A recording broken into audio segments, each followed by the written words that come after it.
for example, an energy company that burns fossil fuels, I can't say that is unethical. Your behavior, that company is behaving in a legal manner, in a manner that is acceptable to society, and its output product is in demand. So that they are burning fossil fuels doesn't, in my opinion, make that unethical, unless society says, in general, fossil fuels should not be used.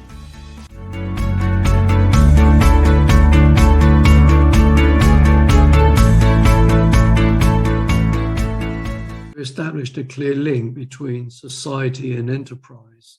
Absolutely. Enterprise can work within the boundaries, let's use that word, of what society finds acceptable. And if a business wants that to change, society has to change.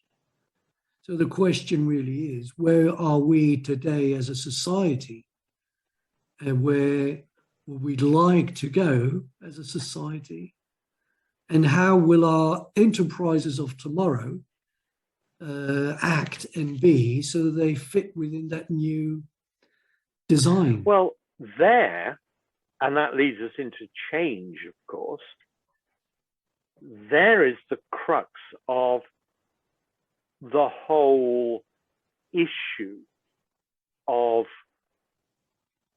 what is the future.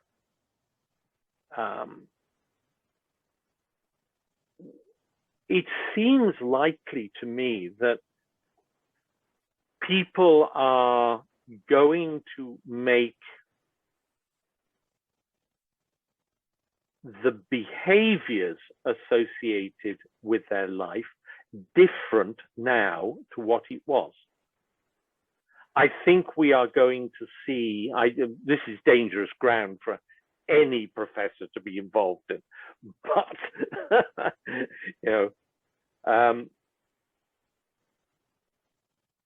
I look at it and I think to myself, well, okay, people are not buying in shops as much as they did. We see this reflected. We don't know for certain. Nobody is doing any research on it, but we see reflected in the fact that shops are going out of business. Businesses that relied on footfall are no longer having footfall. Therefore, they are saying, we can't survive. What they're saying is our business model, our operating model, no longer fits what the society wants. Mm-hmm. And that is a warning, if you like, to businesses that as a result of some change, the behaviors of society have changed, resulting in you, the business, needing to modify your operating and business model to account for the change. Mm-hmm. Voila, we see things like a huge increase in the amount of online ordering from supermarkets. Many of these companies are now doing a delivery service so that we don't need to go to the shop at all. Mm-hmm. Many of them are offering a very effective pickup point type situation. Yeah. I personally have not used either. Mm. And I personally feel uncomfortable allowing somebody else to make choices for me in terms of the food products I'm going to eat. But having said that, I'm perfectly happy to shop online for electronics, for certain types of clothing, for books. Mm-hmm. My concern is only I don't want to do it for food. Yes, I exactly. like Anything that comes in a box or in a tin is all right. But Yeah. once you need to go and pick some fruit, you want the best fruit Yeah. for yourself, and you Yeah. want to make sure that you pick it. Yeah. And you Yeah. want to pick what you want. Exactly. And if you can't get what you want to have control over your choice of alternatives. Mm-hmm. And I make a big difference between a change and a transformation. And we've talked a lot about change, but I feel that we are getting to a point where a business will need to start thinking about transforming themselves. The difference that I make is a change is doing something differently than what you did yesterday, whereas a transformation is doing something different than what you were doing yesterday. Okay. You see what I mean? Yeah, with that definition in mind, yes, I agree. Up until the pandemic, you've got the inevitability of change. Mm-hmm. Little things change all the time. Yeah. And broadly speaking, I mean, I love the French expression, plus le change, the more it remains the same, yeah? Mm-hmm. That's not true, of course. It doesn't. No. Things change all the time. We just adapt to it. Yes. But again, looking at it as from using economic terminology,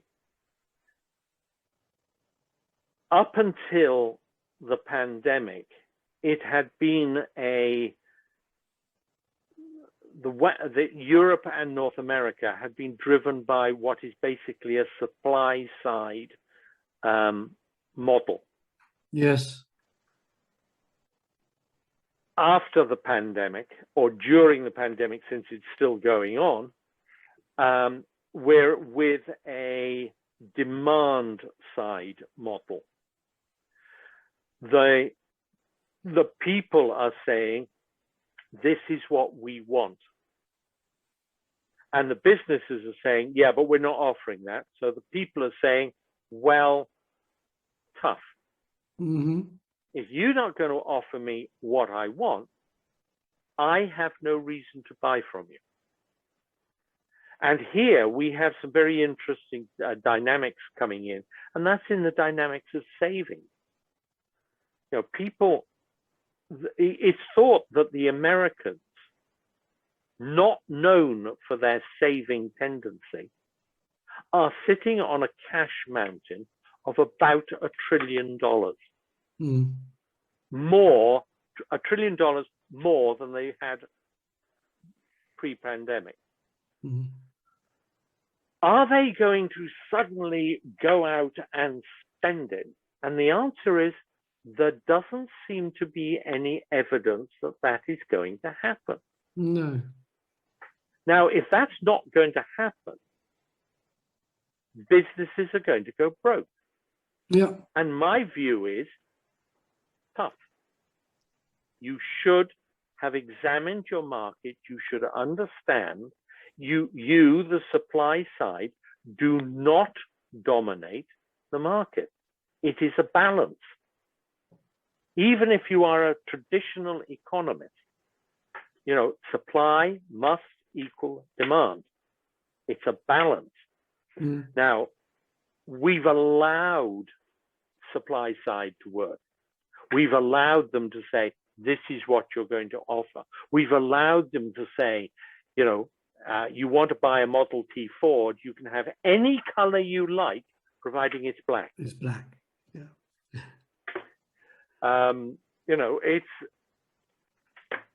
It's supply side said this is what's going to happen, and that's what happened, and it still is happening. I mean, you look at let's take my favorite bête noire, the iPhone. Mm-hmm. I am not an iPhone user. I am, however, an Apple user, so I have an interest. But the iPhone 13, which is the latest, all bells and whistles, is probably the most minimalistic upgrade Apple have ever attempted. Mm-hmm. Mm-hmm. And they are expecting to see huge profits as a result. But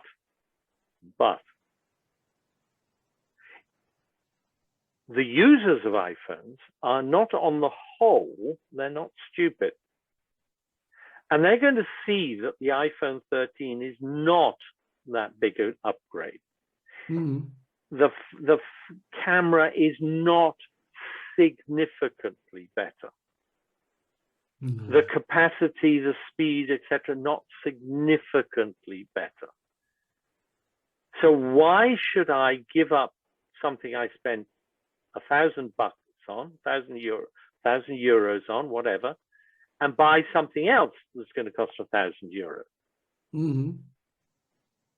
Now, Apple saw this happening with the last but one upgrade, Mm-hmm. when they tried to pull the same stunt.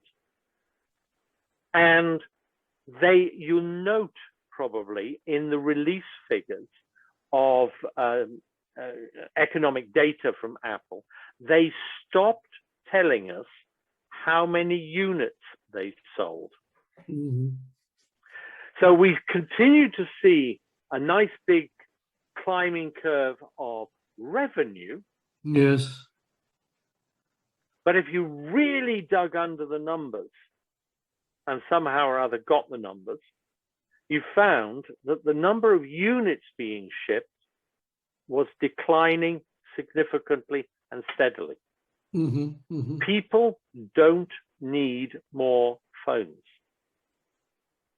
Now, whether Apple is able to reposition the phone in the minds of its users, I don't know. But if they don't, then they've just they've reached a point where they need to think clearly about what they're actually trying to do.